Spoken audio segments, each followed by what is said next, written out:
it looks like Terence Crawford is finally fighting somebody in the welterweight division that is somebody, okay? Because it looks like they're trying to make it's going to be official. I mean, it's on BoxRec already and everything. They're going to make Terence Crawford versus Kell Brook November 14th. It's going to be for Terence Crawford's WBO a welterweight strap. Now, I think Terence Crawford is a tremendous talent. I respect Terence Crawford. I'm definitely a fan of Terence Crawford. I think he did good things when he was fighting at 140, but I have not really been impressed by him when he was at 147. I mean, he really hasn't done anything at 147. All right, beating Jeff Horn and is not a big. I made a video on this channel saying that was going to be easy work for Terence Crawford, and it was. He hasn't really fought anyone of note. He hasn't fought anyone who I consider legit in the welterweight division. If you compare his resume to, I don't know, maybe somebody like Errol Spence' resume in terms of quality opposition, when it comes to the welterweight division, Errol Spence has definitely fought the better quality. And so that's why I've been critical of Terence Crawford when it comes to his level of opposition in the welterweight division. So this is like at least one step in the right direction, because obviously Kell Brook was the former IBF belt who he lost it. And I remember I covered that fight also in this channel 3 years ago. He lost his IBF strap to Errol Spence Jr. 3 years ago. Although, I'm pretty sure most people feel that Kell Brook is past his best, and I agree. I don't think that Kell Brook, and Kell Brook has not really done anything since losing to Errol Spence Jr.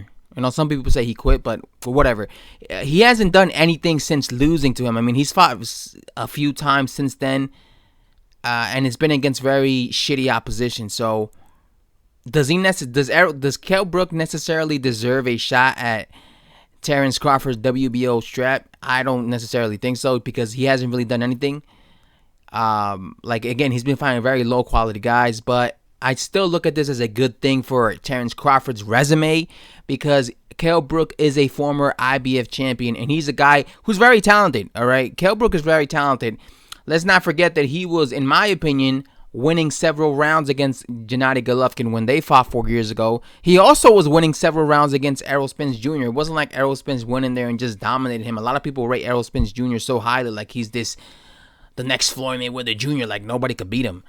Even though he lost several rounds against Kell Brook, even though he was in an extremely competitive fight against Sean Porter, people act like this guy is unbeatable, but he's not. So he gave Errol Spence trouble. He won rounds against him. He's like a sharpshooter. I've always considered Kell Brook a sharpshooter. I think he's a really good talent, but I do think that's a good thing for Terence Crawford's resume at welterweight, because if he does manage to beat Kell Brook, which I do think he will, and I am picking him to win, it's going to be good to have a name like Kell Brook, a former IBF champion like Kell Brook, in your resume. But again, I'm not saying Kell Brook is in his prime. I do think he's slowed down. And again, Kell Brook has always had problems making it to one. He struggled making it to 147. So I think he's really right now a 154-pound fighter. So some people are going to say probably going into this fight that Kell Brook is going to be drained against Terence Crawford. Because I remember 3 years ago when he fought Errol Spence Jr., back then a lot of people were saying, in order to discredit Errol Spence, they were saying, oh, he was drained. He's not a 147-pound fighter anymore. He fights at 154. So yeah, he beat a damaged good. They were saying that Errol Spence Jr. beat a damaged goods Kell Brook, because not only was he drained, but also he just lost. He took a beating a year earlier to Gennady Golovkin, so he's not the same. So they were saying that 3 years ago when Kell Brook was more in his prime, when he was more younger and more in his prime. So imagine now that he's older and he's slowed down. Like, I do think that he's not as sharp as he used to be. There's going to be a bunch of people that are going to say, oh, well, he's drained, so who cares if Terence Crawford beat Kell Brook, because he's a drained he's a drained and he's an older version. He's not the same guy who fought Errol Spence, but I still think this is a good fight for him, and I'll still give him credit for that. Who do you guys think is going to win this fight? Again, I'm definitely leaning towards Terence Crawford. I think he's way more in his prime, and he's been fighting better opposition, even though, when it comes to the welterweight division, he hasn't been fighting the best, but overall, he's been way more active than Kell Brook, and he's been fighting way better opposition than Kell Brook. Kell Brook, like I said, he's been fighting very low-quality guys in these shitty mismatches that the outcome, Kell Brook's going to win.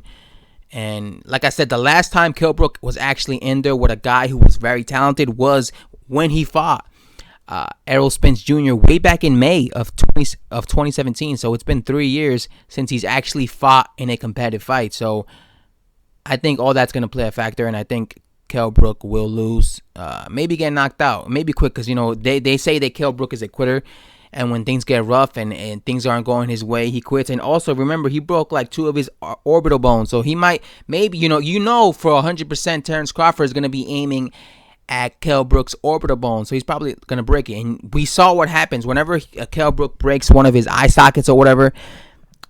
He stops fighting. And they throw in the towel. So if he manages to break one of Kell Brook's eye sockets, one that is now fragile, he's probably going to stop. He's probably going to quit right there. So, yeah, I still think it's a good fight, just for resume purposes. But who you guys think is going to win this fight? Let me know in the comment section below, and thanks for watching. I'm out.